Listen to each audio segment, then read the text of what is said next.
Өмірді өлең менен сағалайтын, өлеңді әркез биік бағалайтын, армысыздар қадірлі көрермен ел, баршаңызға ассалаумағалейкум.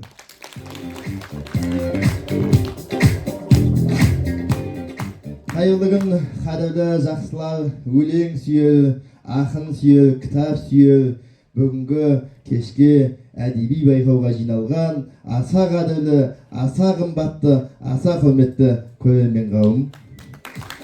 Бүгін өздеріңіз жаңа көріп тамашалағандай Қазақстанның халық ақыны, Парасат орденінің иегері, айтыскер, жазбагер ақын, ел сыйлаған оңтүстік Қазақстан облысы Отырар ауданында өмірге келіп, осы өңірдің өнер көшін алға сүйреген Әселхан Қалыбекованың 75 жылдығына арналған мүгедектігі бар азаматтар арасындағы мөлдіреген жыр сезім республикалық әдеби байқауының 6-шы рет өткізіліп отырған байқауға келгендеріңізді тағы да хабарлағым келеді.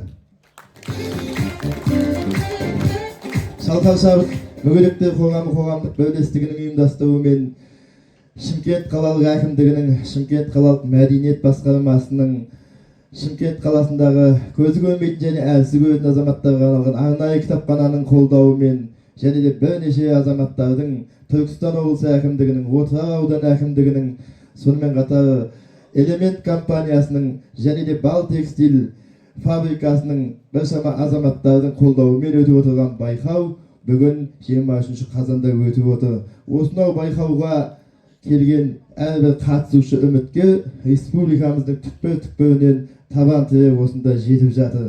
Осынау байқауды ашып беру үшін ортамызға Шымкент қалалық көзі көрмейтін және әлсіз көретін азаматтарға арналған арнайы кітапхана директоры Нысанбеков Ахат Қанатұлын шақырғым келіп тұр.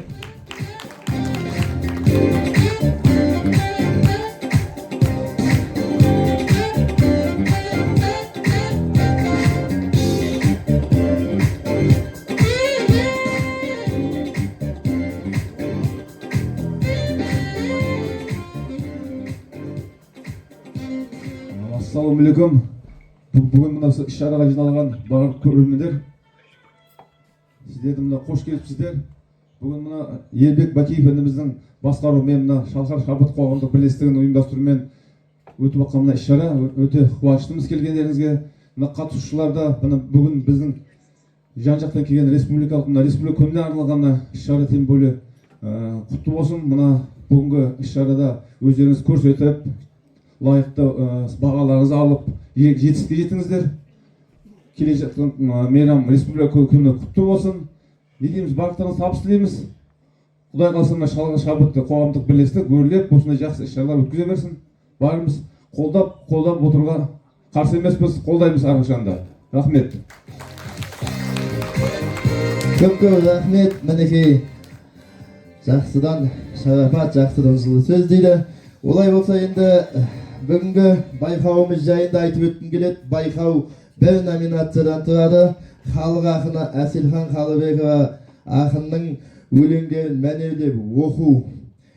Бұл жерде екі өлеңнен оқылады. Бірінші өлең ақынның өлеңін оқу, екінші тақырыбы туған жер, отан, табиғат, Қазақстан Республикасына арналады. Ол өлең, екінші өлеңді де ақынның өлеңін оқыса болады, немесе өзінің жүрегінен туған өлеңді оқыса да болады. Себебі 25 қазан республика күні, республика күніне арналып, республиканың байтақ даламыздың кеңдігін жырласақ деген ниет болды. Осынау байқауға қазылық ететін қазылар алқасының құрамымен таныстырып өтейін. Бүгінгі байқаудың қазылар алқасының төрағасы, Қазақстан Жазушылар одағының Шымкент қалалық өкілі, филиал өкілі, төрағасы, жазушы, тарихшы, шежіреші Момбек Әбдіәкімұлы ағамыз. Осында ағамыздың бірнеше кітаптары шыққан, оны облыс емес республика көлемінде оқып, біздің байқауға қатысушылар және оқырмандарымыз сүйіп оқитынды айтып өткім келеді. Ағамызға бір қол соғып қойсақ. Серпіліс қоғамдық бірлестігінің жетекшісі, бақ саласының үздігі, журналист, ұлт жанашы, кітап жанашы, ел жанашыры Нағымбетова Бейсенкүл Жақсыбекқызы ортамызда қазақтығын, ұлттығын дәріптеп жүрген азамат. Ақын өлең сөздің патшасы, әдеби бірлестіктің жетекшісі ақын Дауытов Омархан Алтынбекұлы ағамыз. Рахмет саған Анашым қоғамдық бірлестігінің төрайымы Кенжетаева Алмагүл Бегімұратқызы да біздің бүгін ортамызда. Және де Шымкент қалалық арнайы кітапхана қызметкері Еңсепбаев Балташ Салдикенұлы ортамызда отыр. Қазылар алқасы. Құрметті қазылар алқасы, бүгін сахнаға шығып өнер көрсететін үміткерлерді біз хабарлайтын боламыз. Сіздер үміткердің өлең оқу мәнеріне, сахнада өзін еркін ұстауына, сонымен қатар еркін ұстауына, сахналық киіміне мән беріп, соған бағалайтын боласыздар. Алла қаласа өнерпаздарға сәттілік тілейміз. Олай болса біз алғашқы үміткерімізді шақыруды жөн санап отырмыз. Құрмет, қошемет көрсетіп қойсаңыздар. Олай болса алғашқы үміткеріміз Ақылбек Бақтияр, Түркістан облысы Отырар ауданынан келген Әселхан Қалыбекова апамыздың жерінен келген талантқа қол соғайық. Ассалаумағалейкум, қадірлі өнерсүйер қауым. Бүгінгі байқауға қатысушы барша үміткерлерге тек сәттілік тілейміз. Аманатын алса ие, пенде неге тарығар, отырарда туғаның да, өлгеннің де бағы бар деп, туған жерін жырға қосқан, елін жүрегіне сыйғызған ақын апамыздың туып өскен топырағының мен де бір түлегімін. Сондықтан да бүгінгі байқауда оқылатын жыр шумақтар ақын апамыздың рухы мен өнеріне деген тағзым деп біліңіздер. Әселхан Қалыбекова репрессияға ұшыраған Дүйсенбайдың монологы. Көрдім бәрін азапты қинаулардың, соққысынан сан өлдім милаулардың. Халық жау шығарау өзі нағыз, халық жау деп мені ұйғарғаным. Шаттығымен шіркінай шәуілдірім, бақыр құрлы болмады бауыр құным. Сендер тарығып жұламаңдар, менімен кетсе екен ауырлығың. Естілмейді дауысым жыртым деуге, өртенеді күйіктен қыршым кеуде. Белсендінің бейдауа сөзін еріп, әлде мені кінәлап жүрсіңдер ме? Деп едім ғой, бәрі де елдің үшін, қадап жүрген кім екен көздің ұшын. Тас түрме жетпейді есігіне, асау өзен байлауға ерлігісім. Құрбы құрдас жарасып тең өскенім, жалаң аяқ жүгірткен белестерім. Қалай жауың боламын ортаңдағы, оқып келген жалғызың емес педім.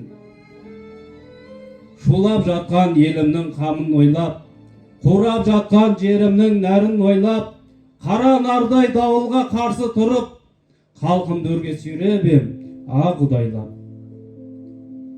Нәубет екен шыңғыртқан шыбын жанды, айтылмаған аулыма сырым қалды. Жел үстінде кісінеп құлым қалды, қарал үйде шарқырап ұлым қалды. Табанымды күйдірген дала қалды, омырауын үйдірген ана қалды. Адал өлім, ақ өлім бұйырмастан, арт жағымда бықсыған шала қалды. Қырға шыққан, айналып көшім кері, бекіт алмай барамын бос іргені. Адалдығым бір ғана Аллаға аян, туған елім, аман бол, кешір мені.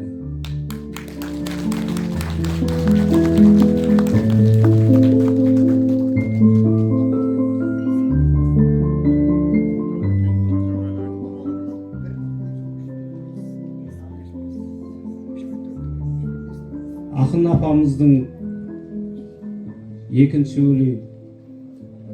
Бір жылдары Әселхан апамыз Шығыс Қазақстанға айтысқа барады. Сол айтысқа тұлпар тігіледі. Сол тұлпарды бас жүлде иеленіп, Зайсан өңіріндегі зілзала болып, апатты болып жағдайда апамыз көмек қолын береміз деп осы тек өлең оқиық, әңгіме керек емес. сол апамыздың Зайсан өңіріне тастап кеткен тұлпарын табыстаған өлең қабыл алыңыздар. Сырда өстім арасында балғұрақтың, арманды адырлаттым, қарқылаттым. Әлшері әкем менің жылқышы еді, қадірін жақсы білем арғымақтың. Зайсаным ұшырады зілзалаға, Зайсаным ұшырады зілзалаға, қарсы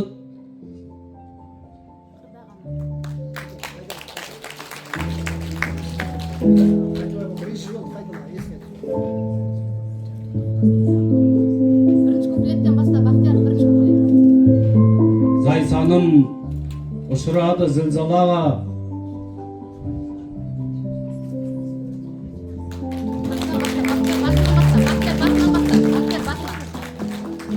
көп рахмет. Келесі үміткерді хабарлайық.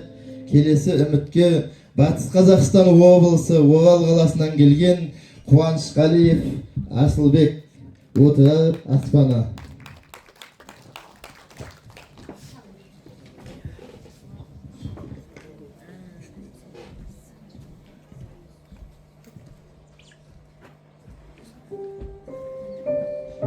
Әселхан Қалыбекова, отырар аспаны. Отырардың аспаны, тұрады жайнап нұрланып, сыңғырлап нәзік шашбауы қырларда қызыл гүл жанып. Бұралып өскен бозбала, кеудесін керне бұрзалық, асылын төгіп алтын күн, жүзеді көкте ырғалып. Отырардың аспаны, бұлақтай таза мөлдіреп, арудай 15 жастағы одан да тіпті өңдірек. Таусылмай күннің шуағы, құяды жерге елжіреп, көтеріп құйттай құлағын, өседі жусан желбіреп. Отырардың аспаны-ай, қалады кейде сұрланып, төңкерілген астаудай сұп-суық болып сызданып, басады зіл мұң маңайды, жатқандай көктен күн жауып, томбайып тұрған төбелер, далаға шыққан шырлауық. Отырардың аспаны, бір кезде болған қап-қара, боз торғайдың ұясы қара шұбар жыланмен, бір көртенді масқара, аймалап өлген анасын, шырқырап қалған жас бала. Көмеймен қоң жұтып, қоң еткен айза сүңгітіп, тіршіліктен күн бітіп қоймаған ажал қашса да, қанырттаған шыңғысқа қайра соққы беруге қимылсыз қолда жоқ шара. Тіршіліктің күйін еңіретіп, мұңғы болған бұл аспан, төзімді тозбас теміретіп шыжғырылған бұл аспан, отырар атты шаһардың сәнін көрген бұл аспан, қасиетті ата бабамның бәрін көрген бұл аспан, қоңырқай белді шаңдатып, жорыққа жорғыласқан, суылдап ұшқан сұр жебе, сүбені ойып сұлатқан, ботасын іздеп бозінген, боздай да боздай қырасқан. Ойланған сайын жазамын, дария тарих тым терең, отырардың тозаңы күннің де көзін бүркеген, қалғып бір кетсе қаламым, толады демде жыр кемем, бүгінгі ғажап заманым, ғарышқа құлаш сілтеген, қанатты сұңқар ғасырға корабльдерді тіркеген. Шыр етіп жерге түскеннен ауаңды жұттым аспаным, көктемді көріп құс келген санауды алғаш бастадым. Зулаған самолеттерден аңсадым көктің асқарын. Көгершін, үйрек, дегелек, қиялмай күзді керемет, айнала ұшып жатқанын айта алмай жатыр дастаным. Өзіңді сүйген жүрегім, шелденген бетер от жалын, көркіңе қарап қанбайын, жырлаудан сені танбайын, ғұмырда қымбат қас қағым.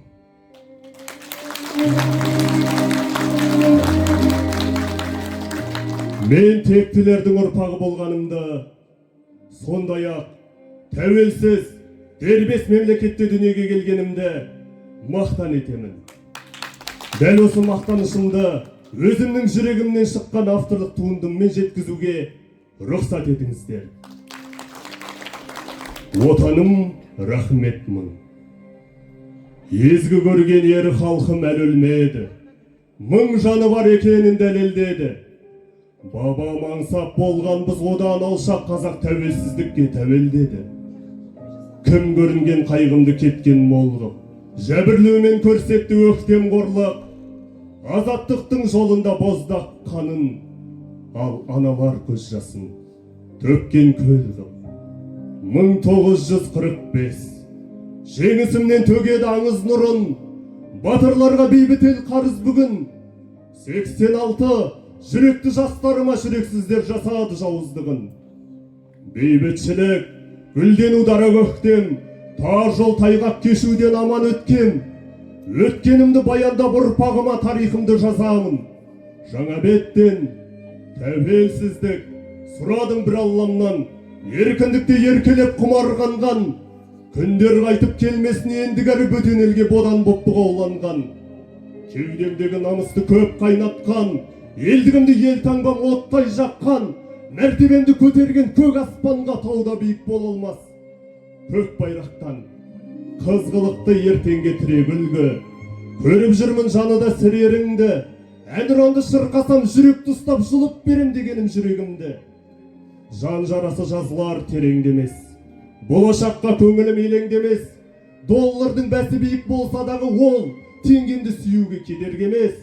Алып тұлға Абайды ғарыш көрем, Шахановтың от жыры таныс терем. Мағжан сенген жастардың бірі болам мір жақыптар оятқан. Намыспенен батыр ел, әлем шарлап жүр атағың, тату ел баласындай бір атаның. Топырағыңнан жаралып тауға айналар перзентіңмін мен сенің.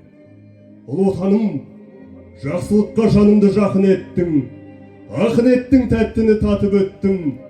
Ұйқым тыныш, таң нұрлы кешім ғажап, барлық үшін отаным рахмет мың.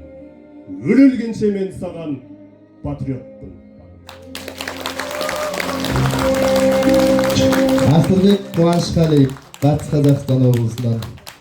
Үшінші үмітке Ташметова Анова, Түркістан облысы Сайрам ауданынан келген Түнгі теңіздегі сурет.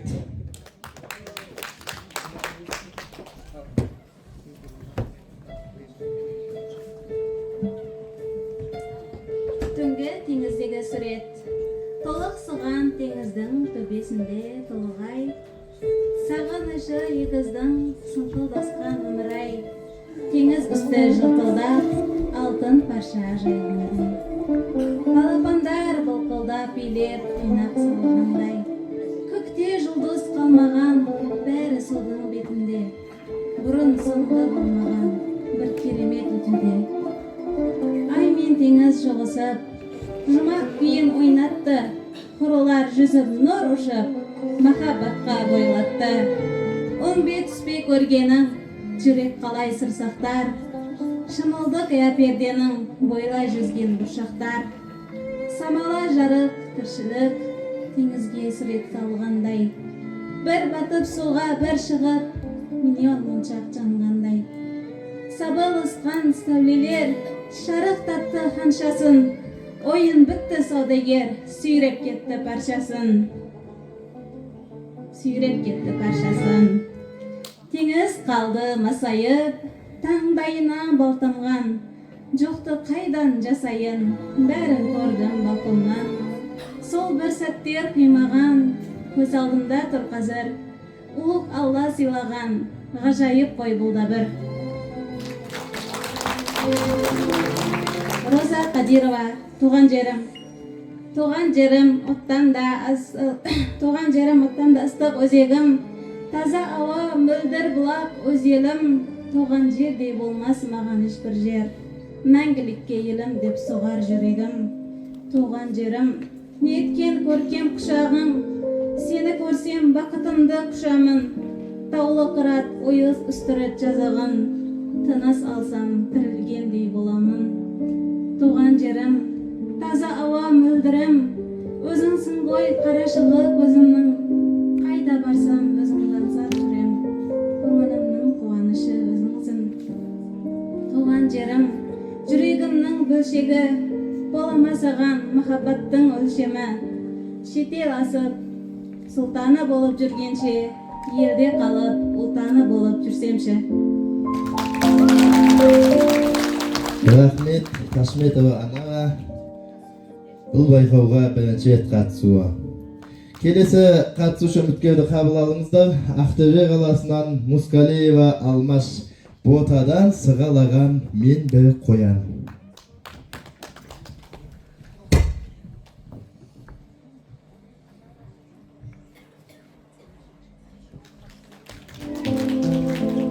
Нәпсіні тамақ тәтті жыландатар, бұрылсаң көрмеймін деп алаңдатар. Су болып сілекеймен у боп сіңіп, дегенін жасаған соң жамандатар. Өзіңе өз денеңді ауыр қылып, тұрғызбай орныңнан табандатар. Жей берсең тұлыптай боп семірерсің, тойсаң да тыйыл алмай емінерсің. Арбаның емпен қаққан есегі боп, ақылдың екпенінен шегінерсің. Ұялсаң адамдықтан намаз оқы, өткеннің өсиетін ойға тоқы. Жүргенде кекірейіп кеш қаларсың, арына алмай қоймас ардың соты. Нәпсіңе құрық салып құлшылық қыл, Құдайдың бәрімізге бұйрығы осы. Өтелмес, қиянетсіз ардың құны, қаншама көрінгенмен бардың бұлы. Алыстан көрінеді бұлдыратып, таулардың алыстағы тарғыл шыңы. Қаншама ойланғанмен бізге көмес, өзіңе ғана аян жардың сыры. Жеңілген бұл майданда көрінеді, құс түстеген аузымен небір ноян. Аңшының қабарынан зәрек етіп, бұтадан сығалаған біз бір қоян. Келесі өзімнің авторлық өлеңім ауылым. Қайран ауыл, сенде тудым, сен өстім. Бала кезден қызығыңды көп көрдім. Құмыңда аунап өсіп, еркін ойнап, балалықтың бал дәмін сенен көрдім. Даласында ауылдың қандай ғажап, жусаны тербейді жанды ерекше бөлеп. Бөлейді шіркін ерекше сезімге, үлес қосып ақынның шабытына. Таңмен бірге оянып тие сауып, ақ шұбаттан бойыма қуат алып, сиырды қуып өзге бұзау айдап, таң тез өтетін сырғы бағып. Ауылымның аясы ыстық күнненде, қадіріңді ұмытпаймын мен мүлде. Сағыныштан жүрегіме ұя салған, ауылымның ажары алтын бейне.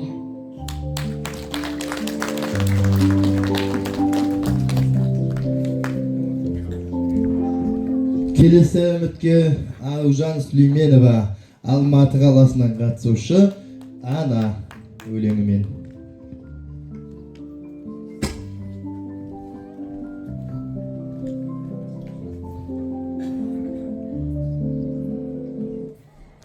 Жерге түсіп шыр етсең, кесіледі кіндігің. Үңгалаудан басқаны ол заматта білді кім? Тұншығада елде солай болуы тиіс деп, ауырсынып жатса да шаранасын иіскеп.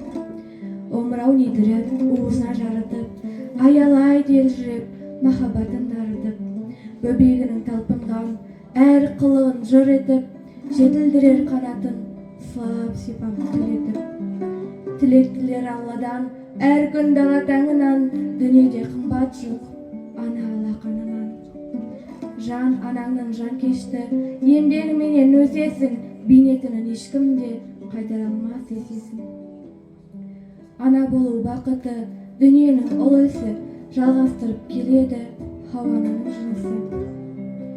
Әйел ана, жер ана, көктем дейтін бірақ сөз, соныға бітеліп қалмас екен тек құлақ көз. Дүниеде сатылады бәрі де, заманның тар пейілі, сатылмайтын тек қана ананың ақ сүті мен мейірі. Келесі өлеңім Мағжан Жұмабаевтың «Туған жерім» атты поэзиясы болады, қабыл алыңыздар. Бұл жарыққа аяқ басып туған жер, кіндік кесіп кірім сенде жуған жер. Жастық алтын қайтып келмес күнінде, ойын ойнап шыбын шіркей қуған жер. Жаратылдым топырағынан сен түбім, жалғаны жоқ бәрі сенен жан тәнім, сенен басқа жерде маған қараңғы, жарық балар шолпанайым, сен күнім. Тәтті суым, дәм аузымнан еш кетпес, қалың дуы қырсуыңа жер жетпес, кең даламда ойын ойнап қалсамшы, жасу болып адамзатқа ер жетпес.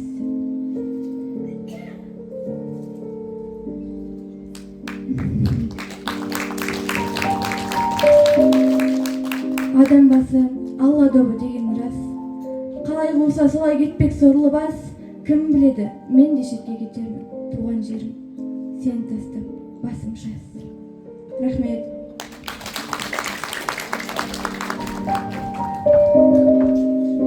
Сүлейменова Абужанға қошаметтеріңіз болса.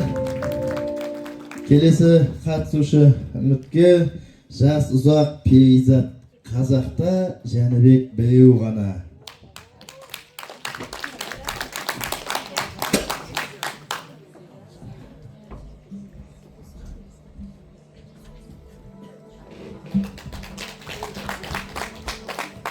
Тартқанда жақсыларға қонақ асы, ерлерін мақтан етер ел арасы. Қазақта өзбек әлі біреу ғана, атанған өз елінің өз ағасы. Иман мен ізгілікке тұнған кеуде, қаратты қазақсың деп мыңдар дүрге. Сүйетін адам ғана айталады, жеткіз деп сүйегімді туған жерге. Ортаңа үлгі болдың жасыңнан ақ, ата-ана ерте өтті асыл дарақ. Ел десе жүрегімді есіл ағам, дайын ең жіберуге жасын құрап. Шаруаға жайлы туған жаңа едің, толысты жарығында талай өмір. Сыпайы қанағатшыл сырбазмай, сүрдекен қия баспай қалай өмір. Бағаңды білген халық қолыңды алған, жамандар аз кескен жоқ жолыңдалдан. Арыстанбап мешітін көтергенде, Жәнібеков діншіл деп шағымданған. Көбіс бітті, қарымды зоретталлаң, жетімдерді жеткіздің демеп қолдан. Депутат болсам елге пайдам тиер, дегенде бақашаян бөгет болған. Уайым көп, көзіндей керегенің, бәрін ішке сыйғызған кемеледің.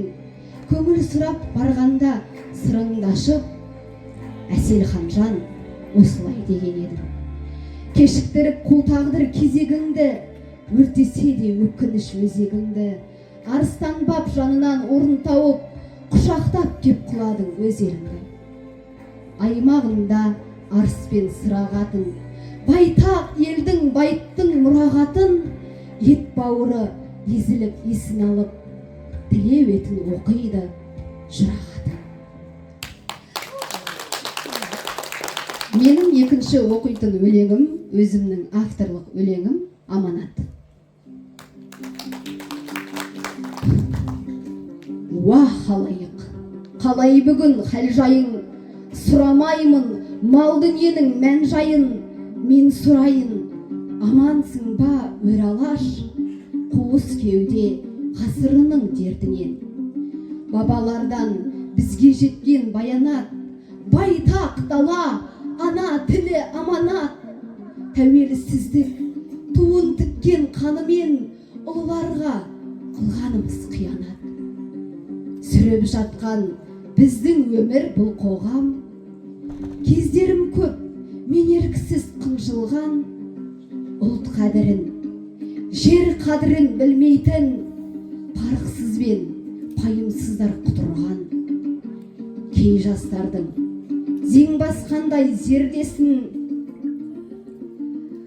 кей жастардың зең басқандай зердесін, қымсынбайды білмесе де өз тілін, өзге тілде сайраса да тотыдай.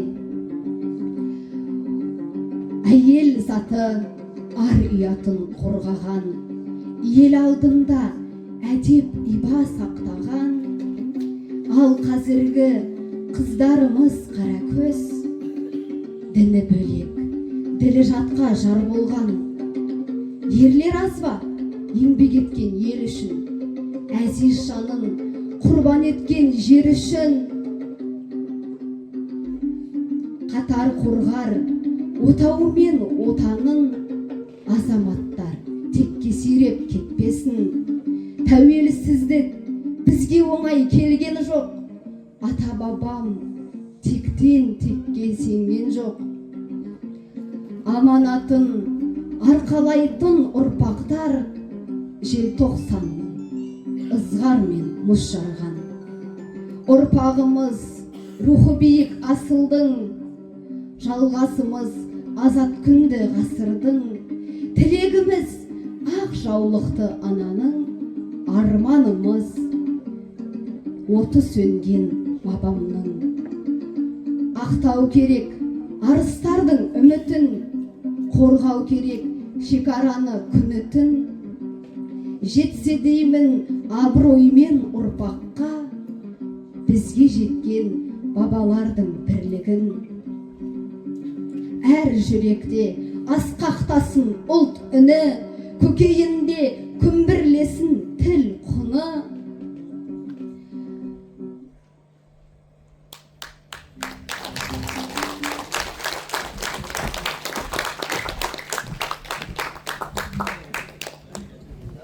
Изат қол соғып қояйық.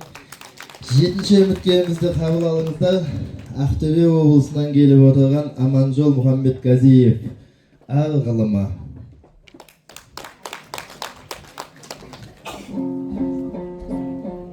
Аселхан Қалыбекова, ар ғылымы.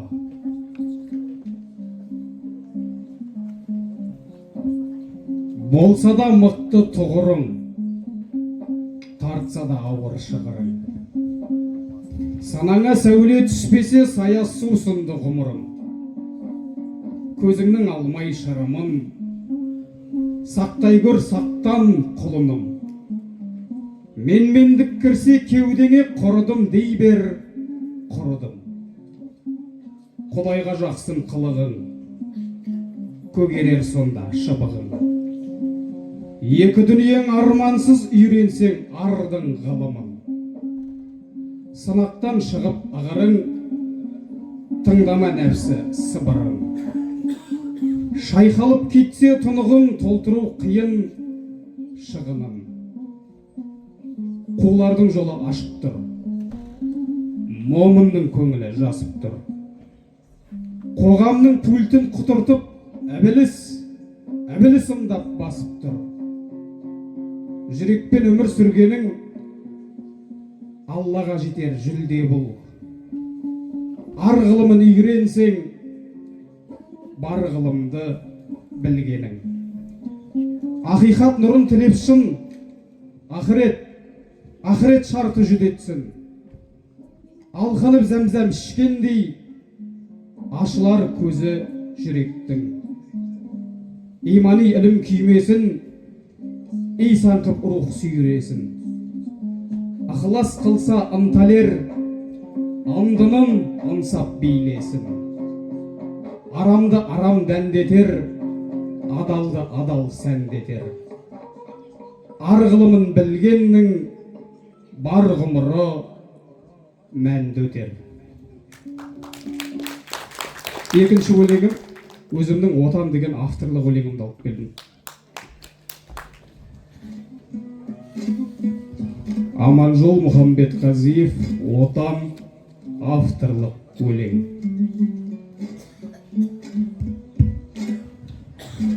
Батырлары белдескенмен белдескен, дос болғанға құшақ ашып белдескен. Зарға толы заман болды бір кезде, сан шұбырып елім айлап ел көшкен. Зулап уақыт иірумен ұршығын, қиды талай боздағымен қыршынын. Қазақстан сені гүлге теңеймін, еркіндік деп мұзға жарған бір шүгін. Тарихыңда қаттар бар мұңың, сен өлшедің ер намысын ар құнын. Баға жетпес бақытың деп білемін азаттығың, тәңір берген тартуың. Қазақстан атамекен тұрағым, биік болсын алтын күн мен қыраның. Атың шығып сен тұғырға қонғанда, жанарыма жас үйіріп тұрағым.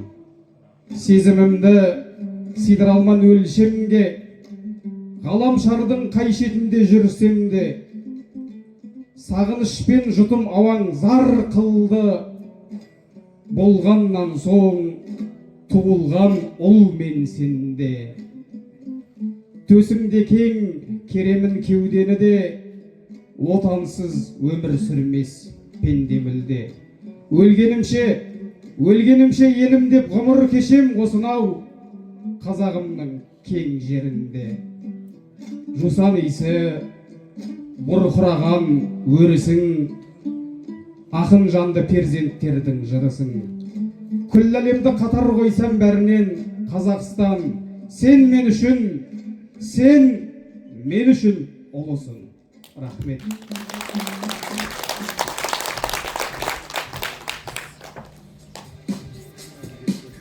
Жұмабай Лауа, Түркістан облысы Жетісай ауданынан.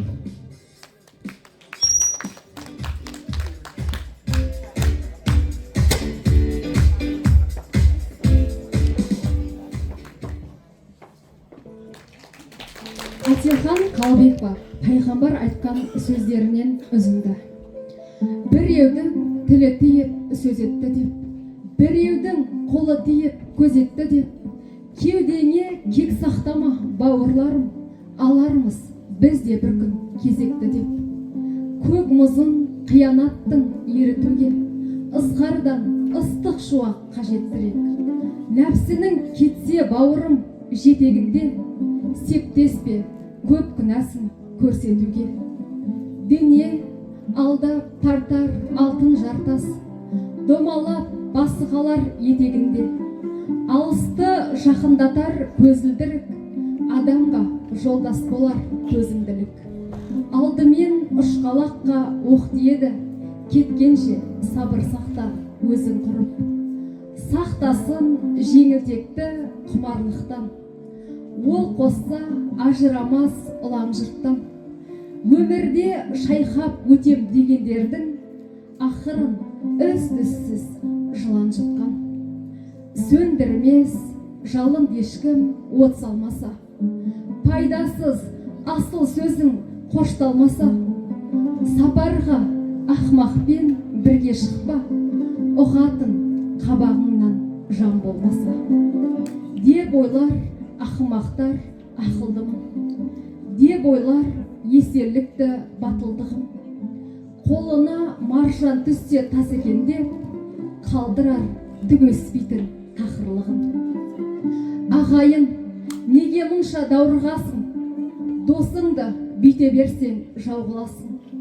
Сөзіңмен жалғыз бір ауыл ауыз бірлікті айт, назарын сонда көптің аударарсың. Батырлар мұңды өлтірер сайысқан соң, садақтан оқ шығады майысқан соң. Нағыз ер өзін ұстай біліп, сынбаса қабырғасы қайысқан соң. Шіркін-ай, ыстық бар ма қыз ғұмырдай, қас-қағым дөңгелектің ызғуындай. Жолына ақылдының бөгет болма, бір күнгі жамандардың 100 жылындай.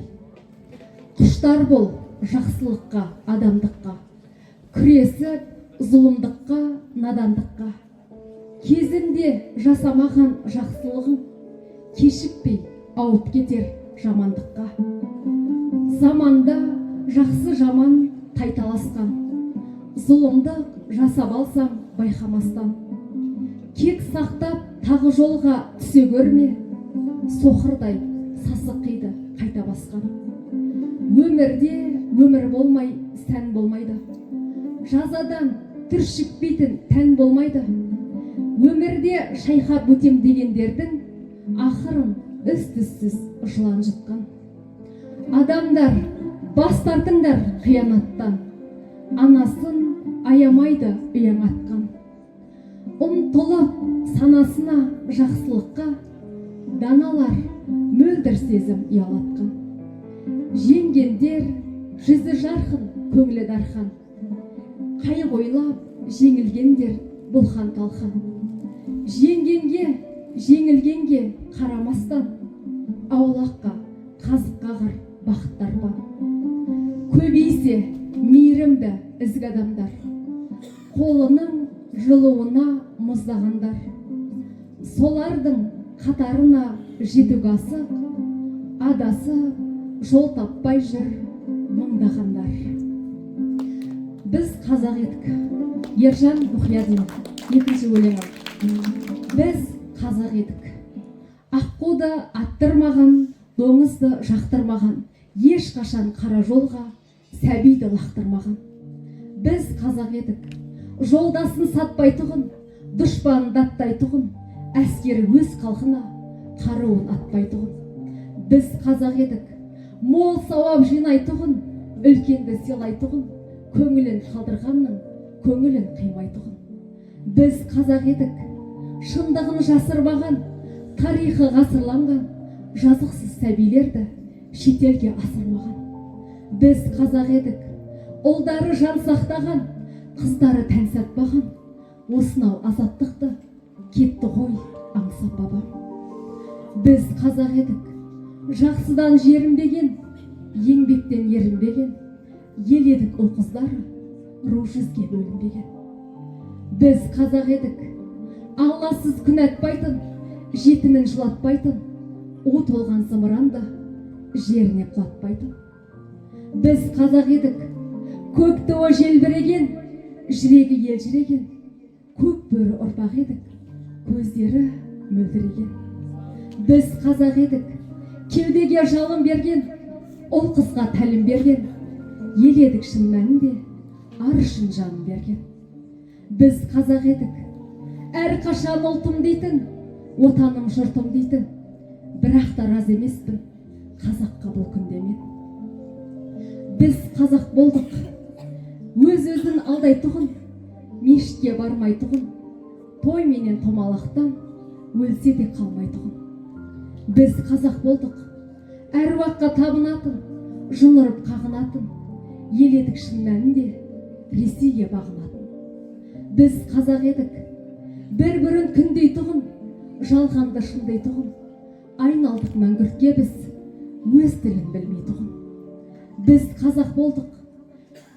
Бар болса көр алмайтын, жоқ болса бер алмайтын, басыңа үскенде көмекке кел алмайтын. Біз қазақ болдық. Жақсыны жаман дейтін, арамды адал дейтін, аңнан да бетер болдық, жамылған адам кейпін. Біз қазақ болдық. Құдайдан ұялмайтын, иманын жия алмайтын, расында елге айналдық, отанын сүйе алмайтын.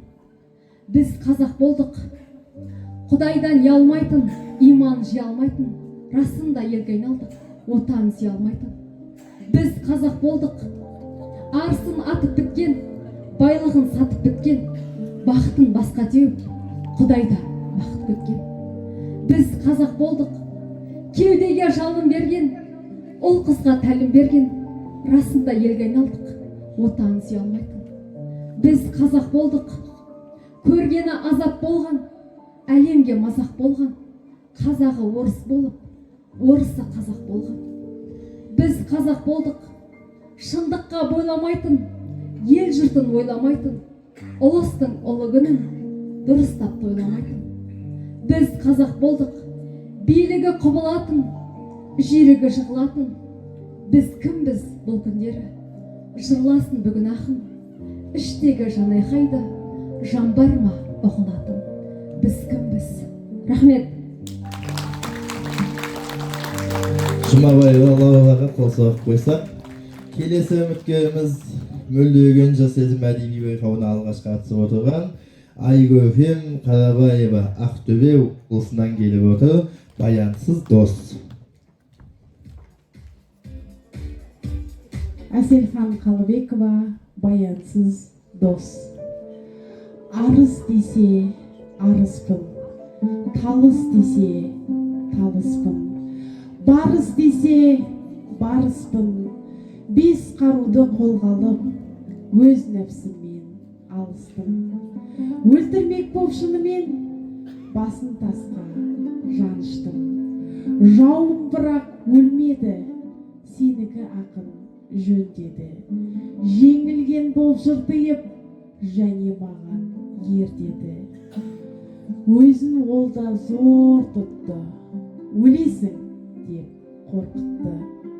Сыбағаннан қалма деп төрт жағымды толқытты. Оң ісімді теріс деп, терісімді оң тұтты. Аяр екен алдады, арымды әбден жалмады. Мақтап байлап көзімді, миымды жеп сарнады. Менімен бір жол шекті, одан пайда өлсе етті. Намаз оқып тұрғанда нәмәрттығын көрсетті. Аманжол Мұхамбетқазиев, Тәңір сыйы, азаттық.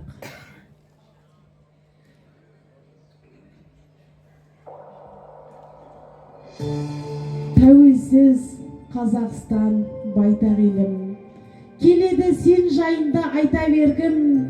91-де азаттық алғаннан соң қанат жайып биікке қайта өрледің. Артта қалды азапты өткен күнің, бұл күнде күлімдейді көкте күнің. Баға жетпес байлығың бақ екен ғой, туған елім қолдағы еркіндігің. Азаттықсыз ғұмырдың бар мәні, тілің менен дәстүрің қайта оралды. Күннен күнге дамыған Қазақстан алты құрлық өзіңе таңданады. Жерің құт, жұтым ауаң, жанға дәрі, жаңғырды татулықтың салған әні. Самғай бер, қыран құстай, қалықтай бер, күтеді биік белес алдан әлі. Ұлан байтақ созылған жер өлшемі, отаным көтересің өр еңсемді. Саған адал жүректегі махаббатым, жанымнан да тым жақсы көрем сені. Жар болып бір өзіңе хақ жаратқан, бейбіт күнмен өрілсін әр атқан таң. Тәңір сыйы азаттық деп білем, жасай бер, жаса мәңгі Қазақстан.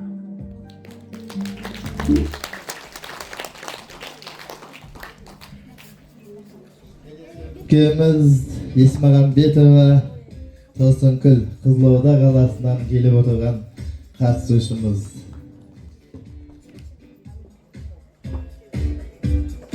Фариза ақынға.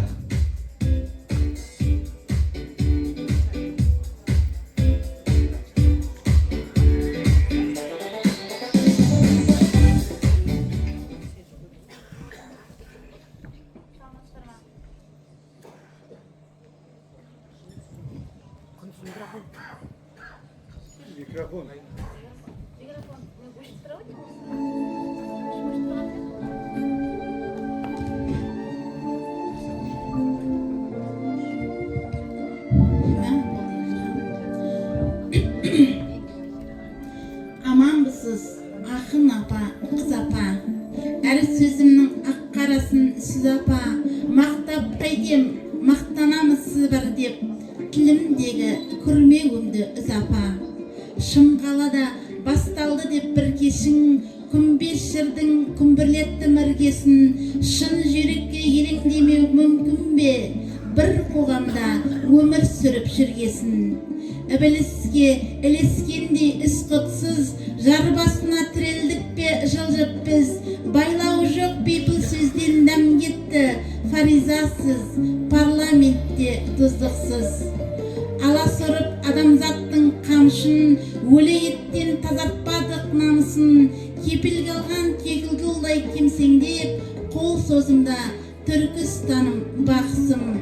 Шаба-шаба қос бері соғылған, қыршан қаттай түк келмей тұр қолынан, Махамбеттің суырсаңыз қылышын, шоқпар алып ерермедім соңынан.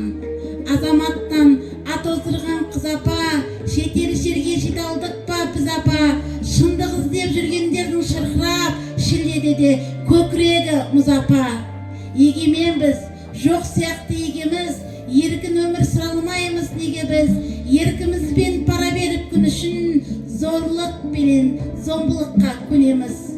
Кешіріңіз, сөзім емес сым таққан, мезі болып аярлардан бұлтақтан, сізге біткен нұрлы ақылға жүгініп, біз түгілі Мұқағали мұң шаққан. Беу апатай, не дегізбес заман бұл, саусағынан зырғымасын қаламгүл, жөні бөлек, жыры бөлек қазақтың, қызыл қанат қасқалдағы аман жүр.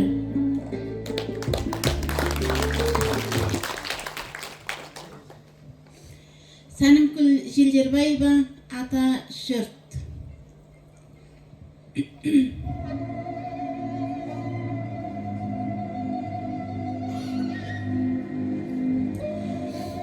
Сыр бойы қорқып баба сүлейлерім, білмеймін бұл өңірде түлейме жыр, өзіңнің топырағына аунап өскен, бүгінде ақын қызың үрейде жүр.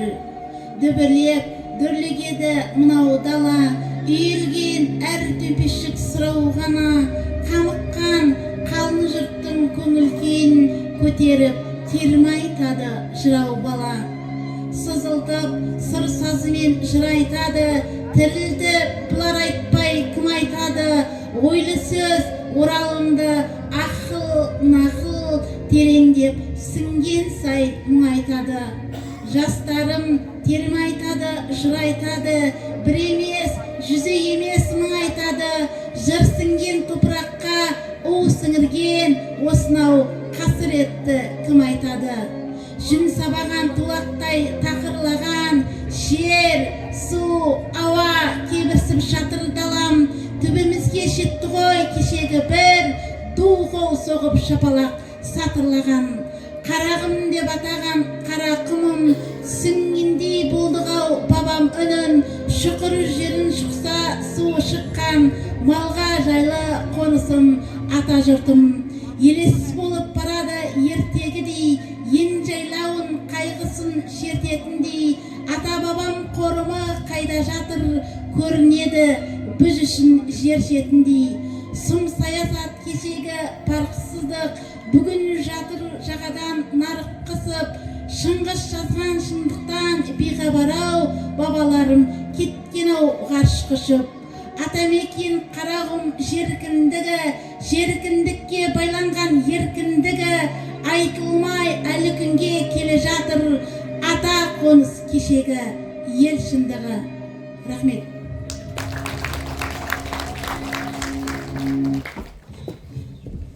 Рахмет. Алдарыңызда өлең оқыған Қызылордадан келген Есмағамбетова Тоқсынкүл болатын. Келесі хат Кавитаева Гүлбахар Ағылыма, Шымкент қаласынан.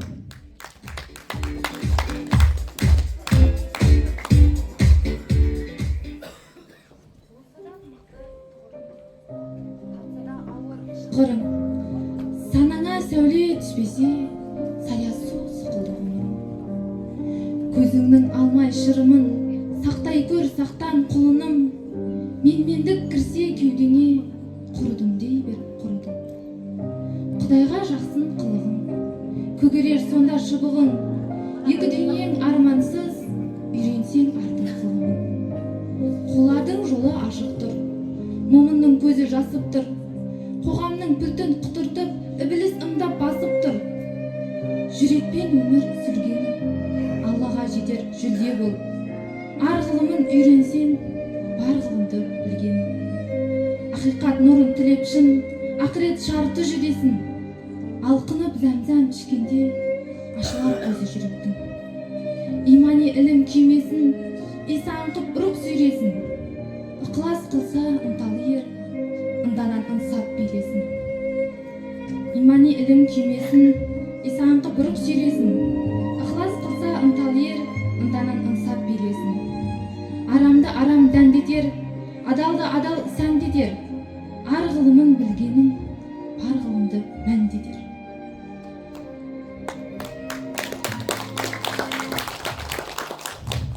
Сарыбай Мәуленов, туған жер. Торғай бойы, тосын жері, бұйрақымның бөктері, жаз самалы, жан тербетті, қандай әсем көктемі. Биік шыңның бауырында, бұйра толқын бал бұлап, бүгін мені қарсы алғандай ағып жатыр сылдырап. О достарым, туған жердің жүзі ыстық керемет, тұрма әлде қас төбемнен ғажайып нұр себелеп. Рахмет.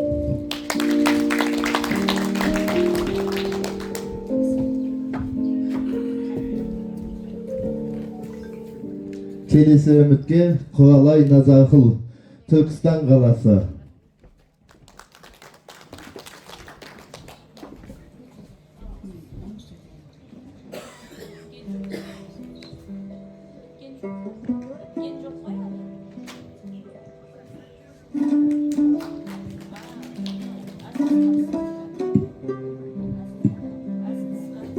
Айдаһардай дүрсілдетіп іргені, болат жолда ысқырып желпір еді. Көк пойызды қызып сауда қыңқуы, түлкі бастың бекенінен жүреді. Қайыршы жыр қара теңге дәметкен, бәрі асығыс әрі бері еліткен. Дорбалардың аузы мұрны тырсиды, алма жүзім аунап түсіп жүректен. Ұшқыр көйлек жылжыласып жүреді, сауда бітіп жадырады елі. 20 теңге, теңгемді бер апай, деп тіпті тайғыз жан жүріп келеді. Жолаушылар қарап қалды бір бақ, бір қолына бос желегін іліп алып. Кішкентай қыз көк вагонмен жарысып, қалар емес ұстай ұшып зымырап. Бұл көрініс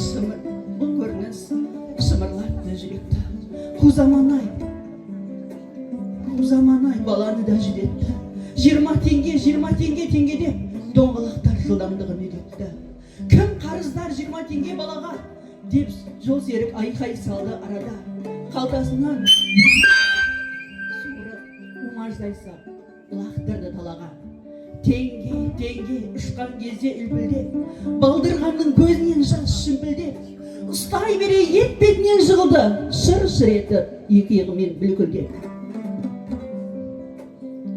Қарағым-ай, көкірегім бордай болып езілген.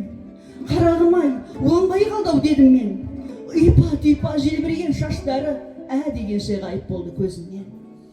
Вагон іші күңкіл-шүңкіл әңгіме. Анау апай алған еді әлгінде, тергеніне арзымайды баланың. 20 теңге үшін сонша өлді ме?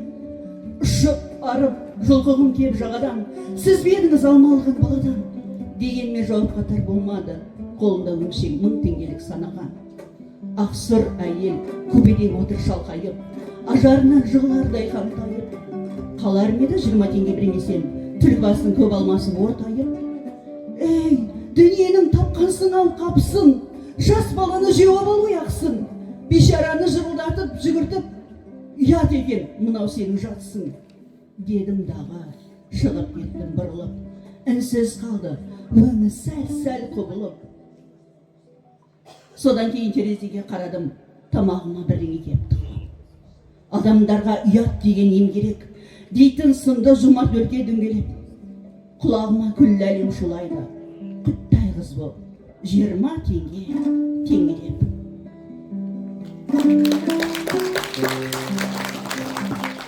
Әселхан Қаулыбекова пір бекет. Не көшпеді, не көрмеді бұл дала. Қорлық, зорлық, сұмдықтарды сұрама. Мың-мыңдаған шақырымнан тіл қаттым арыстанбап жанындағы жыр ана. Шабысқана тілегені тұлпардың, намысқана жүдегені сұңқардың. Я пірім деп тебірендім, толғандым, зікірмен әзіретті сұлтанның. Ата бабам мойындаған бес парыз, Құдай деген момындарға дос қарыз. Қаратаудан бекетіне қайрылған бабата мен бабай түкті шашты әзиз. Ақшапанды аса таяқ бұйырған, әулиелер жасай бермек әр мезет. Бір қызы мен аттың басын бір кезде, әруағынан айналайын пір бекет. Арылсын деп іште күнә түйнектен, Алла өзі көбейткен де сиреткен. Жасағанның достары ғой достары, бауырмалдық, мейірбандық үйреткен. Жамандыққа мұсылманның бөгеті, дүние мен малдан берген зекеті. Аламанға қосыпсыз ас беріп, қабыл болсын тұрғараның бекеті. Әулиенің аңғарған соң пейілін, мешіт болғап, тауда төккен мейірін, ащы суда тұшытып балдай сусын боп, сусын қылған секеңдеген елігін. Мәдинада Мұхаммед ұстағаны, Түркістанда Қожа Ахметтің нұсқағаны, Маңғыстауда пір бекетім маталарым, бір Алланың жердегі ұштағаны.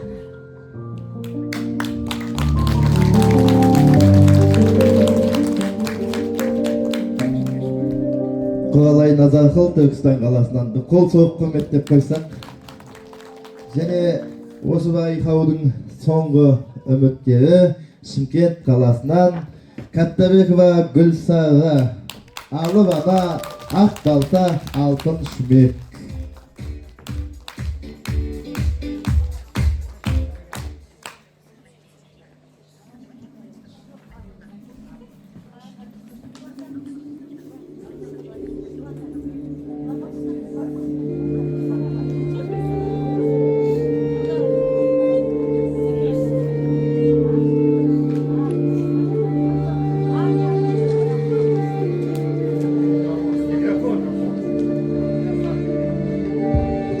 Ілгеріде бір апам өткен екен, аңыз болып аты елге кеткен екен.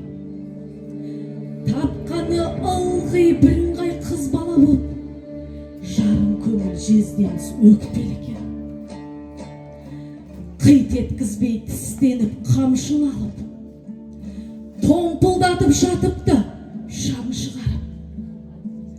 Үн шығармай төзіпті апам бейбақ, маңдайынан ақсада қан шұбалып. Тағы бірде аяғы ауырлапты, баяшулы сабалап сауырғатты. Осы жолы қыз тусаң өліксің деп, әңгімесін ертеңнің ауырлапты. Қожайынның ат тепкен ақылына, бар дүние толмайды тақымына. Төркініңе құртамын қыздармен, ұл бітеме сен иттің жатырыңа. Деп кіжінді, күйді ана іштей тынып, тіс жармады ешкімге көңіл сынып.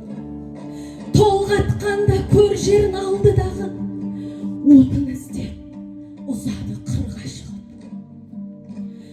Отын шауып бір арқа буып алып, қиналса да тірлікпен жүр қуанып. Ақ балтаның сабынан мықтап ұстап, қаны қатып жүрек суданып.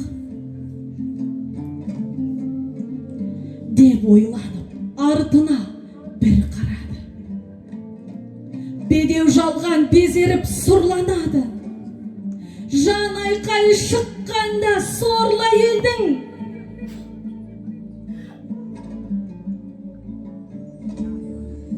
жан айқайы шыққанда сорлы елдің, қызыл шақа құмғауна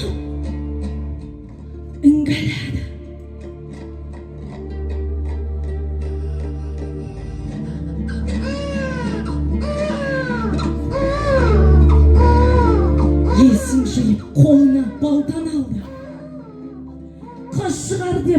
балаға назар салды. Шибақайды енжарлап көтергенде түк көрінбей көз алды тұманданды. Ми айналып, құлағын ысың қағады. Көзін сүртіп байқады тағы қарап. Арман болған осы ма алтын шүмек? Қайта қарады етпей тағар. Жанын аздап, сергітіп желескені. Тентек байы көзіне елестеді. Тірлік жаппай ақбалда күндік шауып, орамалға орады нәрестені.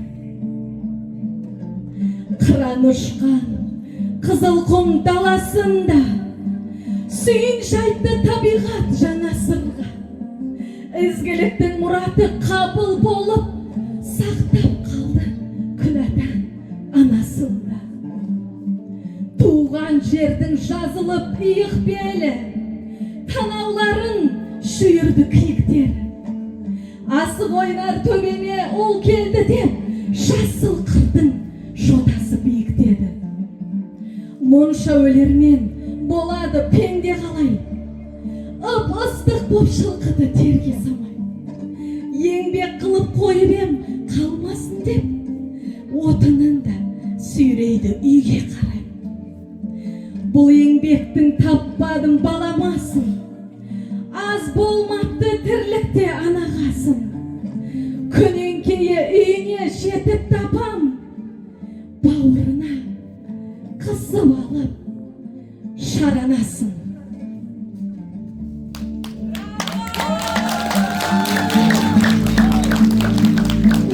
Білегін бесік қылған қарызбын ақшашына,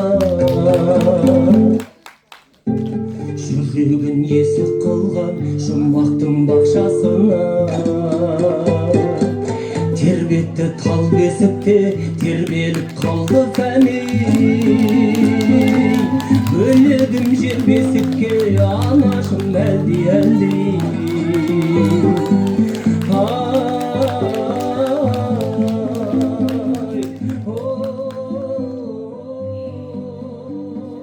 Әселхан Қалыбекова, Егемен Қазақстан.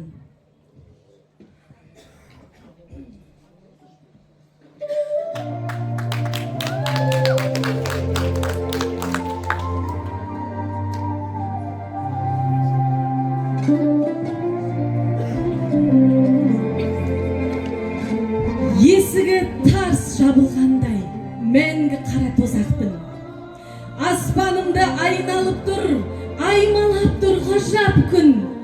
Бостандықтың орнайтынын бодан болып жүріп ақ, сезген екен шәмшісімен жұмекеңі қазақтың.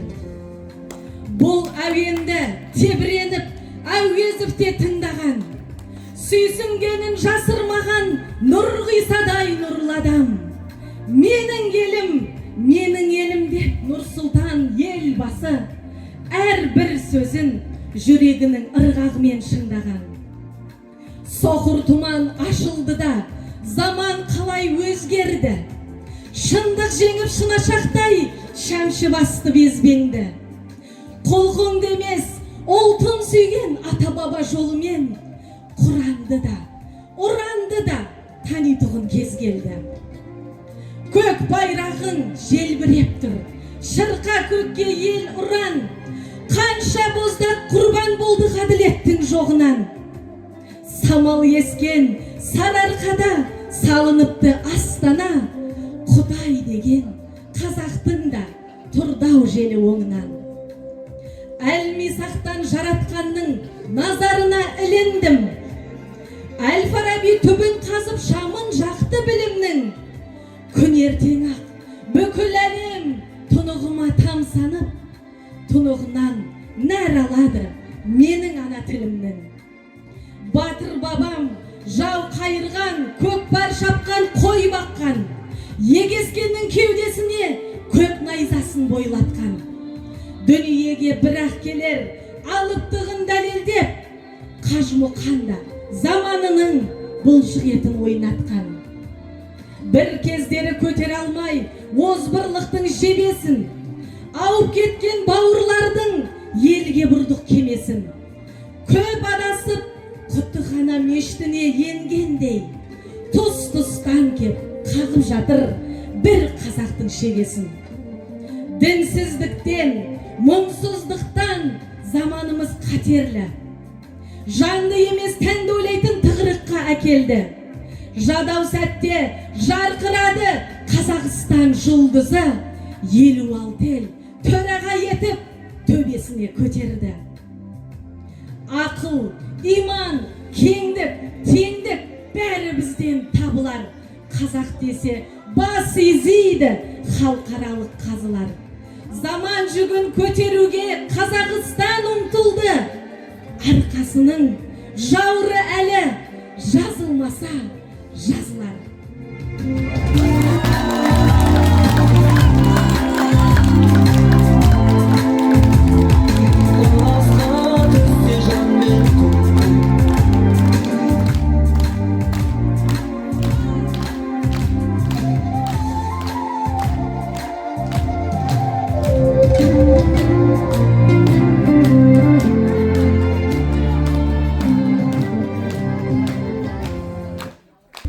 Мөлдеген жас сезім республикалық әдеби байқауының қорытынды сәті де келіп жетті.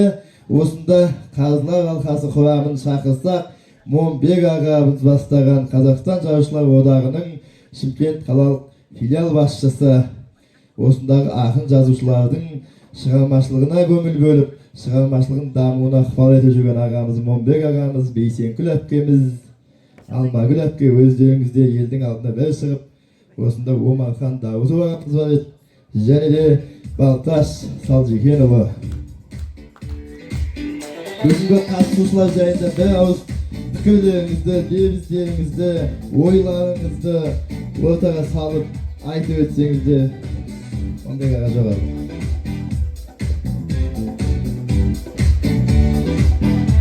Момбек аға, өзіңіз бастап айтып өтсеңіз.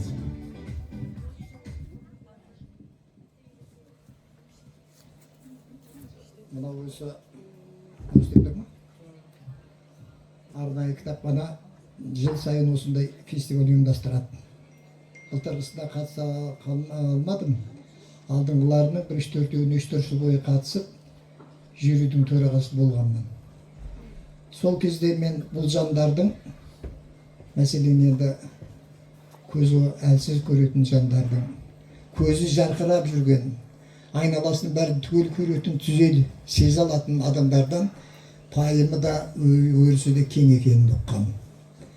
Өйткені талант адамға Құдайдан кемістігіне қарап берілмейді. Талант сүйген адамына беріледі. Ана Құдай сүйген адамын жақсы көреді деген сөз бар ғой. Сол сияқты бүгін сондай таланттардың шығармашылығына бір шамасының куә болдық.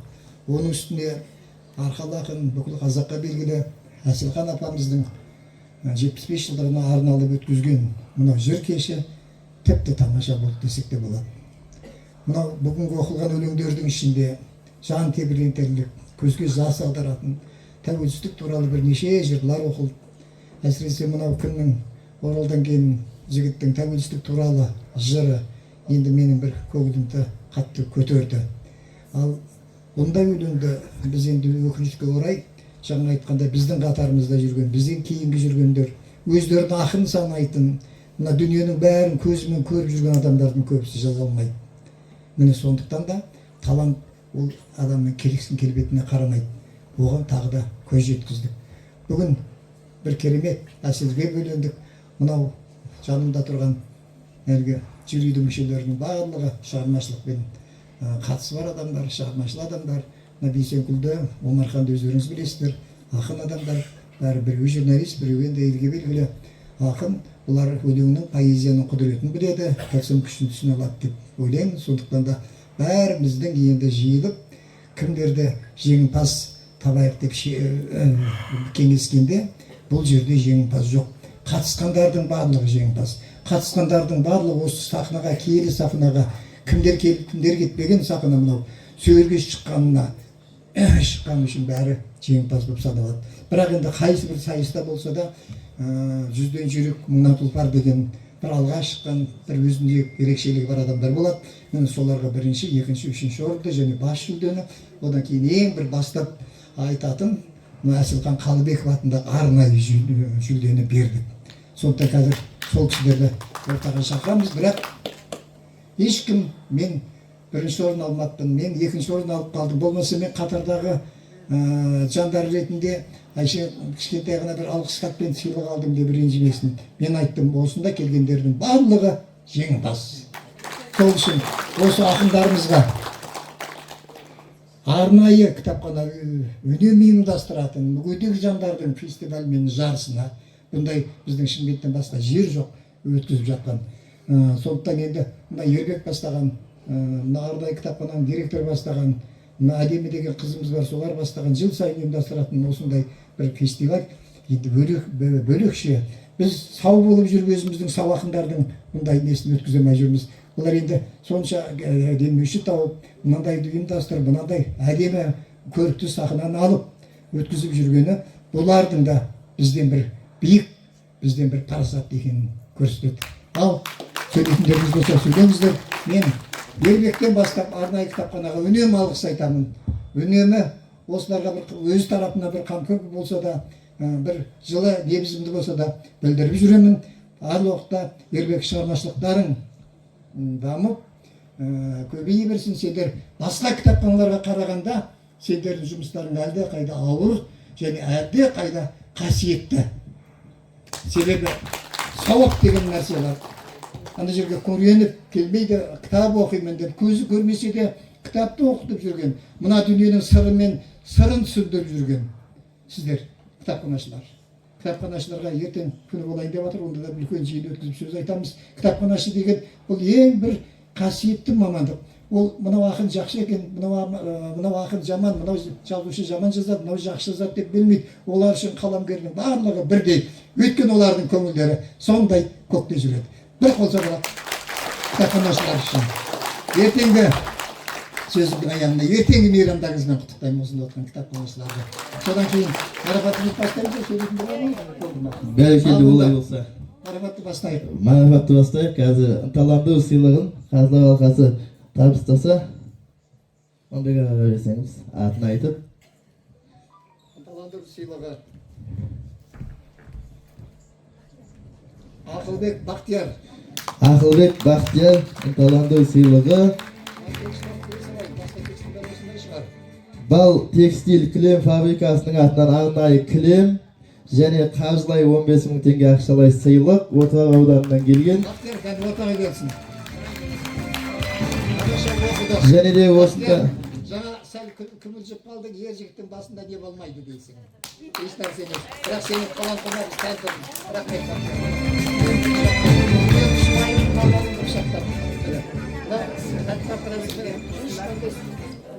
Ешкімді сүйсіз жібермейді. және де кілем, сонымен қатар қызмет баспасы бар бізде. Сол қызмет баспасынан шыққан қызметтің Несіпгүл Әбдікерім қызының кітабы, сонымен қатар Әселхан Қалыбекованың аудио кітабы барлық қатысушыларға табысталады. Шымкенттің қаламгері Бақтыгүл аудан әпкеміздің де Пештің самалы атты кітабы бірге сыйға тартылып жатыр. Екінші қатысушы Ташметова Анар Түркістан облысы Сайрам ауданынан келген. Бірдей сыйлық.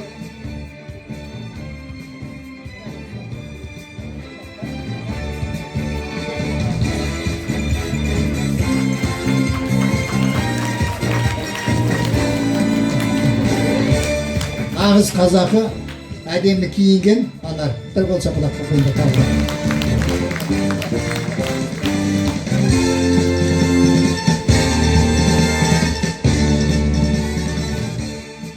Қарымтаева Гүлбақар. Қарымтаева Гүлбақар, Шымкент қаласы. Марапаттарыңыз құтты болсын.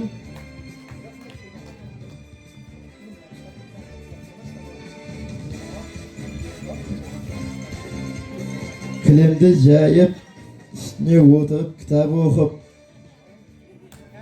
жаңағы ынталандыру сыйлығымен шай ішіп, Жақсы көңіл күйде болыңыздар. Келе жатқан республика күні құтты болсын. Жасұзақ Перизат. Жасұзақ Перизат. Жасұзақ Перизат, Шымкент қаласынан қатысушы.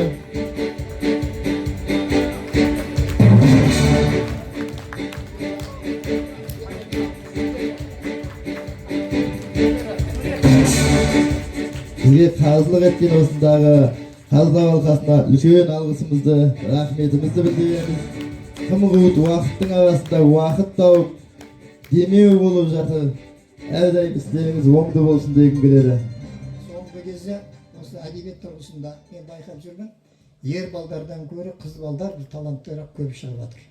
Бүгін де соның көрінісі болып тұрсыздар. Келесі сондай талантты қызымыз Жұмабай Лаура.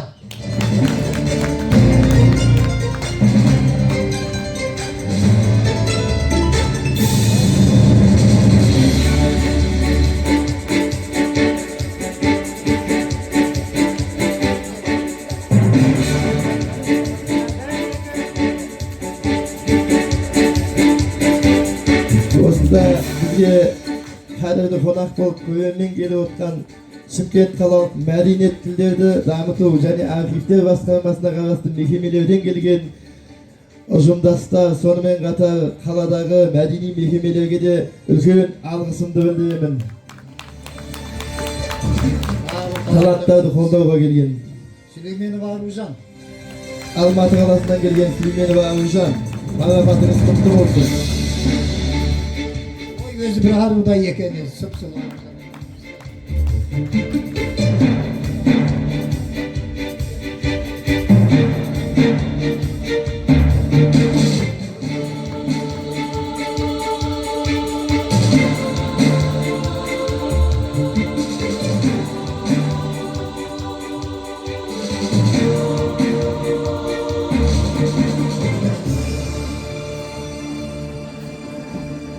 Кітапханашылар күніне орай өткізіліп жатқан күннің қарсаңында мына мейрамның өзі бір ерекше деп жаңа айттым ғой.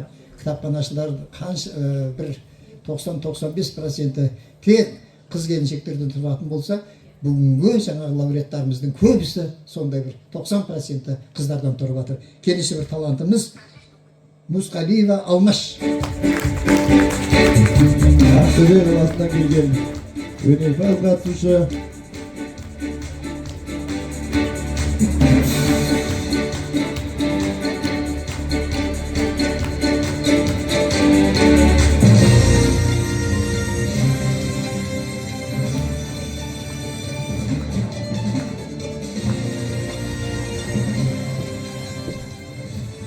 Қарабаев Айкөркем.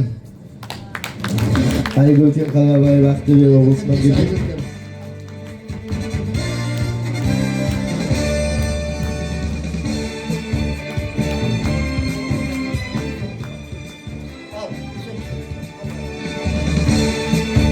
Рахмет. Қазылық алқасына үлкен рахметімізді білдіреміз. Және келесі арнайы жүлделерді арнайы жүлделерді табыстау үшін сервис қоғамдық қорының жетекшісі, бақ саласының үздігі, кітап жанашы, ел жанашы, көк туды көкке көтеріп жүрген Нарымбетова Бейсенкүл Жақсыбек қызы хабарлап табыстаса апайымыз.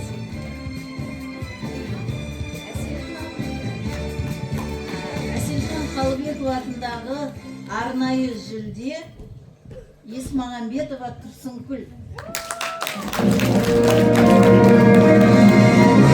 Қызылорда қаласынан келген Есмағамбетова Тұрсынкүл арнайы жүлде 50 мың теңге ақшалай сыйлығымен қолдап отырайық.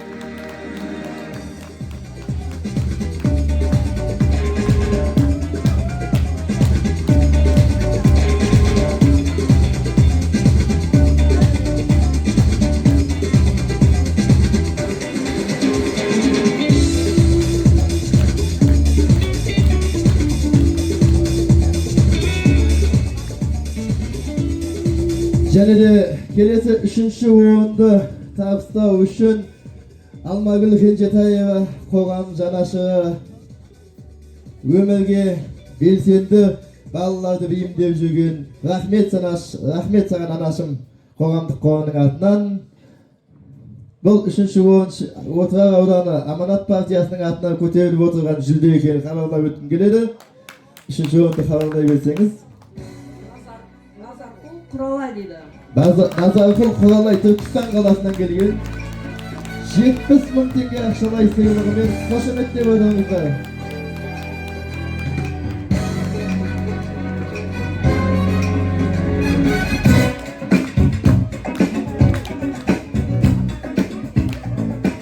Бәрекелді.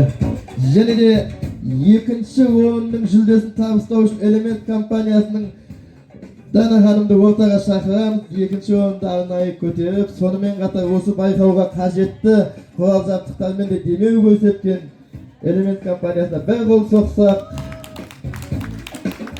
Сәлемашыңызға, бүгінгі байқау өте жақсы деңгейде өтіп жатыр. Екінші орын иегері Мұхаммед Қазиев Аманжол. Аманжол Мұхаммед Қазиев, Ақтөбе облысынан. Екінші орын 100.000 теңге ақшалай сыйлығымен, конвертімен.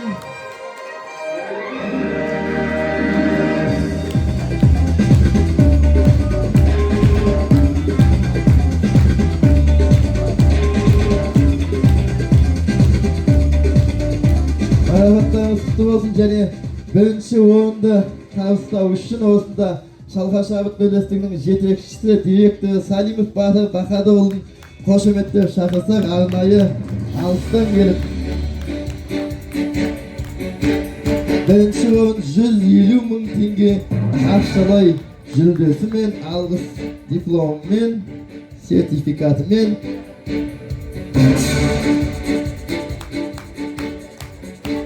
Батыр Бахадырұлы қоғамда белсенді істер атқарып, мүгедектігі бар азаматтар арасында түрлі әлеуметтік бағытта жауап беріп жүрген азамат.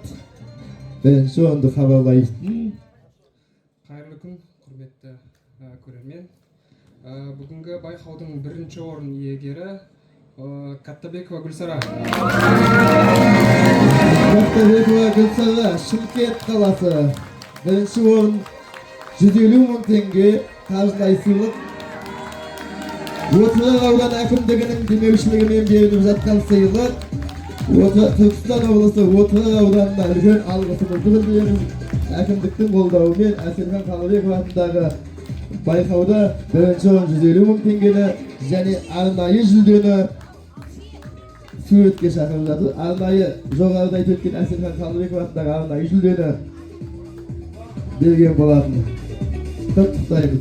Және бас жүлдені осы жерде табыстау үшін Қазақстан Жазушылар одағының Шымкент қалалық филиал төрағасы Момбек аға Әбдіәкімұлы сөз табыстау кезеңі өзіңізге бергіңіз келіпті. Ақындардың әрқайсысына мынандай сыйлық үлестіріп жатқан біріншіден Ербек саған және сенің ұжымыңа үлкен алғыс айтамын. Мыналықтан бәрін есептесеңіздер, әжептәуір ақшаның сомасы шығады. Соны тауып, соны ұйымдастырып жатқан бұл ер жігіттің тірлігі деп білемін. Рахмет саған Ербек. Ал мынау қатысушы қыздар, жігіттер, мына алған азнаулақ сыйлыққа үлкен риза болып қайтыңыздар. Бұл сіздерге көрсетілген үлкен құрмет, бірінші еңбекке көрсетілген, екінші шығармашылықтарыңызға көрсетілген, үшінші мына жерге келіп өнер көрсеткен өнерлеріңіз үшін беріліп жатыр. Барлықтарыңыз алдағы уақытта осындай шығармашылық биіктерге жете беріңіздер. Ал енді бірінші орын 200.000 теңге. Бұл үлкен сыйлық кәдімгідей. Бас жүлде. Оны иеленіп отқан адамымыз жаңа көрдіңіздер.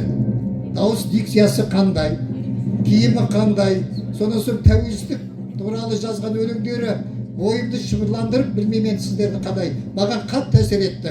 Тіпті жүрегім толқып кетті. Соны бағана басында айтып едім, басқаларды шығармай-ақ қойсақ қайтер екен деген бір жаман жұрт ертең бір шайтани ой келіп қалды.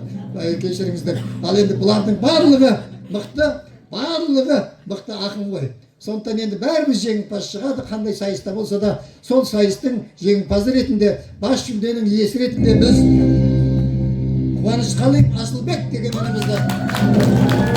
Батыс Қазақстан облысы Орал қаласынан Қуанышқалиев Асылбек Мөлдіреген жас сезім байқауының былтыр бірінші орын иегері болған, биыл бас жүлдеге қол жеткізіп жатыр. 200 мың ақшалай сыйлық. Түркістан облысы әкімдігі, Түркістан облыстық мәдениет басқармасының сыйлығы деп біліңіздер демеушілігімен 200 мың теңге қаржылай қолдау көрсетті. Үлкен алғыс айтамыз.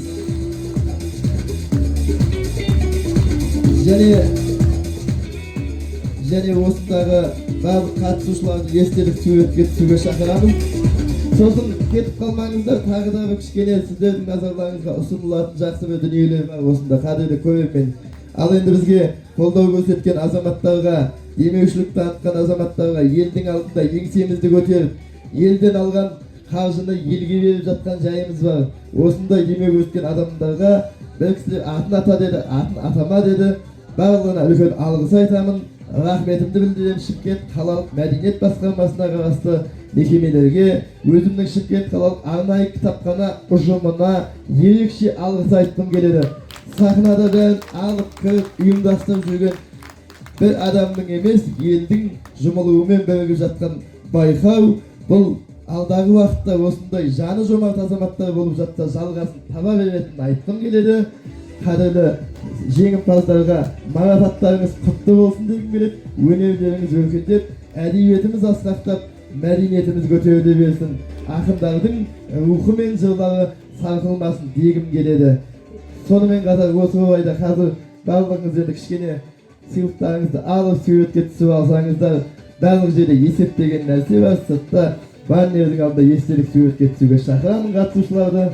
Ал қадірлі көрермендер, сіздерге айтқым келетіні осында екі бір жас талантты шәкірттер жүр. Әдебиетке қызығатын, өлеңге қызығатын. Сол екі жастың да дайындап келген өлеңдері бар еді. Елдің алдында айтсақ деген өлеңдері бар еді, бірақ біз уақыт деген тапшы болғандықтан марапаттаудан кейін қояйық дедік. Қарсы болмасаңыздар сол екі жастың өлеңін бірге тыңдасақ, содан кейін рахмет. Содан кейін сіздермен қоштаспай жақсы күнде кездесемін деп айтамыз. Рахмет Момбек аға бастаған қазақ алқасына. Сіздерді есік алды, баннердің қасында күтеміз.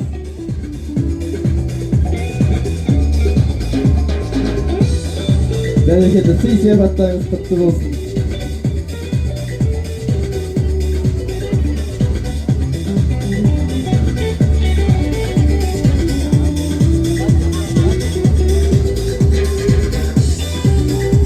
Ал қадірлі жақсылар, қадірлі көрермен, кішкене бір 5-10 минут уақыттарыңызды бөлсеңіздер, жоғарыда айтқан дайындап келген өлеңдерді бірге тыңдасақ деп отырмын. Өйткені не үшін? Шымкентте көз нашар көретін балаларға арналған Үміт мектеп-интернаты бар. 15 жыл өзім сол жерде білім алып, қанат қақтым. Сол жерден де ұстаздар, шәкірттер, басшылар келіп отырған болса көріп отыр ғой деп ойлаймын. Қалада қаншама таланттарды баптап өсірген сол мектептің шәкірті бар осында. Сол шәкіртті қазір ортаға шақыратын боламын.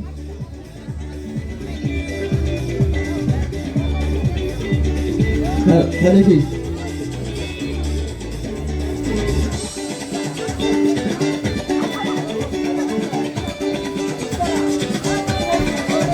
Рахмет, қадірлі көпшілік, баннердің алдына қарай түссеңіздер. Мінекей. Бәрекелді, мінекей Зülfия апай, ортаға келіңіз. Осында қалада қаншама шәкірттерді баулып, үлкен өмірге қанаттандырып, өздеріңіз білетін сәт тобы болсын, жаңа орындаған айбынды білесіздер.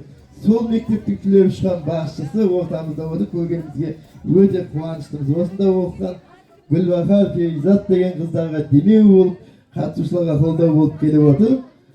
Бәрекелді. Енді рахмет, осындай сәтте өлеңді тартып өткім келіп отыр. Ортаға шақырайын. Алдарыңызда Үміт мектеп-интернатының 8-ші А сынып оқушысы Қалмахан Ерсұлтан. Тамаша жырымен бірге.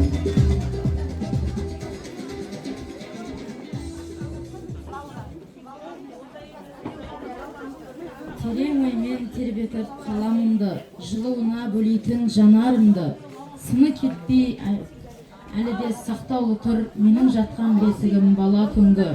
сақтаулы тұр әлі де ақ бесігім, бақытына бөлейтін бақ бесігім. Сол бесікте санама сіңіргенім, ана деген әлемнің тәттесімін. Осы бесік бөлеген шапағатқа, осы бесік бөлеген махаббатқа, дүниенің қаншама жылулығы жетпейді екен сендегі шарапатқа. Көнергенмен жаныма жаман батты, көнергені ыстық боп маған қатты, көнергені жаныма жаман батты. Сәби кезде мен жатқан сол бесікте, бауырларым сонан соң балам жатты. Тектілігі сол болар басқалардан, тәрбиесі тереңнен бастау алған. Өткерсе де басынан қандай күнді, атам қазақ бесігін тастамаған. Дегдалдығы қазақтың даласындай, доғдарлығы тұлпардың тағасындай. Байқағанға бұл өмір бар болғаны, жұмек пен түбектің арасындай. Рахмет.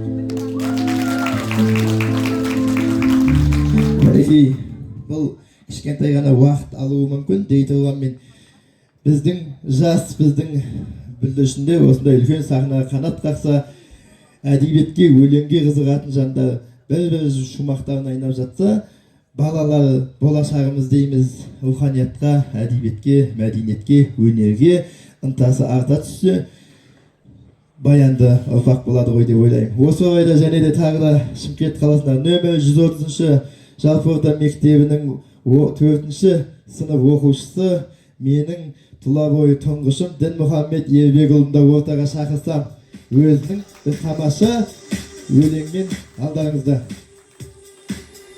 Мақтанба, ажарым бар деп мақтанба, бойыңда талап болмаса, қазаным бар деп мақтанба, төріне қонақ қонбаса, айбатым бар деп мақтанба, үйіт құсы болмай ұяның, қайратым бар деп мақтанба, әлсізге тисе зияның, байлығым бар деп мақтанба, өмірі байдың жаз емес, білімім бар деп мақтанба, білімді жуас аз емес, иманым бар деп мақтанба, сауабың бітер шырайлым, ұрпағым көп деп мақтанба, бергені олда Құдайдың, ғанибет көрген ғаламның, ахирет ашар сыры көп, жер басып жүрген адамның мақтауға лайық бірі жоқ.